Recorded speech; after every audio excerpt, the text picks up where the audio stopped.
Hello दोस्तों, स्वागत है आप सभी का मेरे यूट्यूब चैनल पे।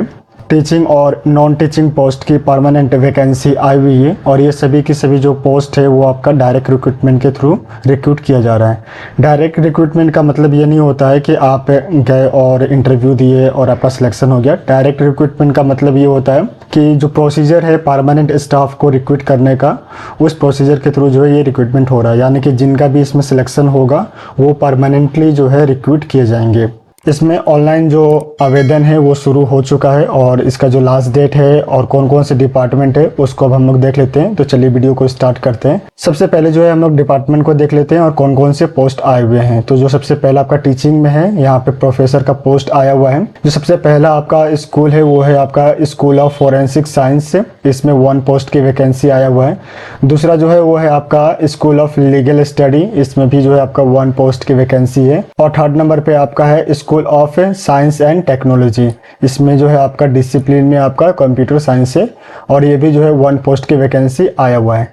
इसके बाद जो है आपका एसोसिएट प्रोफेसर के लिए, एसोसिएट प्रोफेसर में आपका सबसे जो पहला स्कूल है वो है school of forensic science, 2 post की वैकेंसी इसमें आया हुआ है। नेक्स्ट है आपका स्कूल ऑफ लीगल स्टडी, इस 2 पोस्ट की वैकेंसी है। और थर्ड नंबर पे है आपका school of science and technology, इसमें भी जो है आपका 2 पोस्ट की वैकेंसी आया हुआ है। इसके बाद सेम स्कूल से school of forensic science assistant professor के लिए 4 पोस्ट की वैकेंसी आया हुआ है। स्कूल ऑफ लीगल स्टडी, यहाँ पर जो है आपका 5 पोस्ट की वैकेंसी आया हुआ है असिस्टेंट प्रोफेसर के लिए। और लास्ट में जो है आपका school of science and technology से 5 पोस्ट की वैकेंसी आया हुआ है आपका असिस्टेंट प्रोफेसर के लिए।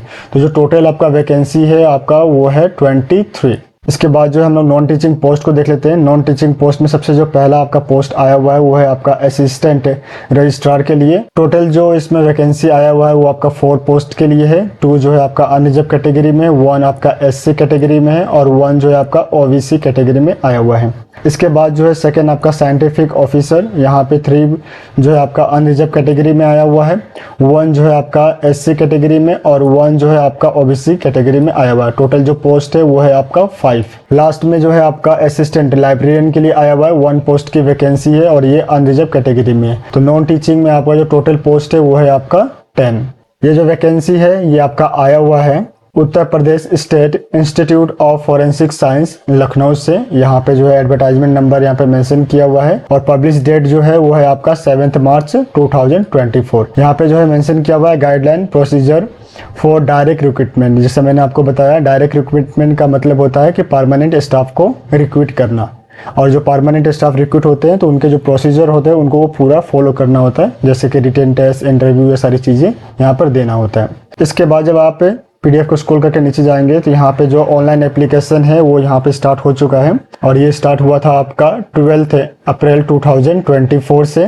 और लास्ट डेट जो है आपका ऑनलाइन एप्लीकेशन का है वो है आपका 15 मई 2024। और जो हार्ड कॉपी होगा उसको आपको 22 मई 2024 तक आपको सेंड करना है। इसके बाद जब आप PDF को स्क्रॉल करके नीचे की तरफ जाएंगे तो जितने भी जो हमने पोस्ट अभी कवर की है वो सभी पोस्ट के लिए जो क्वालिफिकेशन एक्सपीरियंस होने चाहिए वो यहाँ पर मेंशन किया हुआ है। साथ ही साथ जो है यहाँ पर जो पे मैट्रिक्स लेवल है वो भी जो है यहाँ पर मेंशन किया हुआ है। जैसे आपका प्रोफेसर के लिए लेवल 14 यहाँ पर मेंशन किया हुआ है, जिसमें जो है आपका बेसिक पेमेंट जो बनेगा वो बनेगा आपका 1,44,200। इसके साथ साथ जितने जो क्वालिफिकेशन की रिक्वायरमेंट है वो सभी जो है यहाँ पर मेंशन किया हुआ है। तो इसको आप अपने बिहार पर एक बार जरूर स्टडी करें। इसके बाद जब आप PDF को स्क्रॉल करके नीचे की तरफ जाएंगे तो यहाँ पर जितने भी जो जनरल इंस्ट्रक्शन है वो सभी जो है यहाँ पर मेंशन किया हुआ है। जैसे कि अगर आप अलग अलग पोस्ट के लिए अप्लाई कर रहे हैं तो आपको अलग अलग ऑनलाइन एप्लीकेशन को फिल करना होगा और सेपरेटली जो है आपको फी भी जो है पेमेंट करना होगा।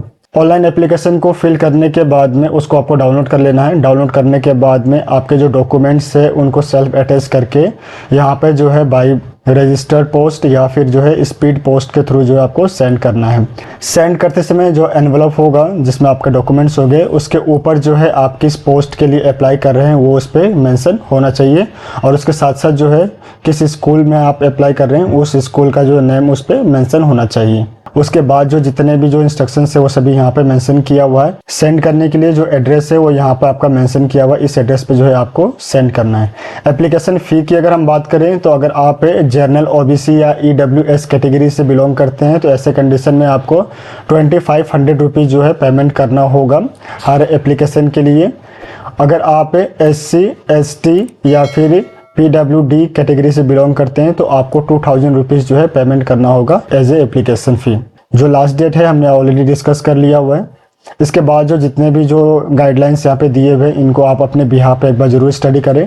जो PDF का लिंक है और जो वेबसाइट का लिंक है वो मैं आपको डिस्क्रिप्शन में दे दूंगा, तो वहाँ से आप डायरेक्टली जो इस पर विजिट कर पाएंगे। आप सभी को ऑल द बेस्ट, मिलते हैं नेक्स्ट वीडियो में। धन्यवाद।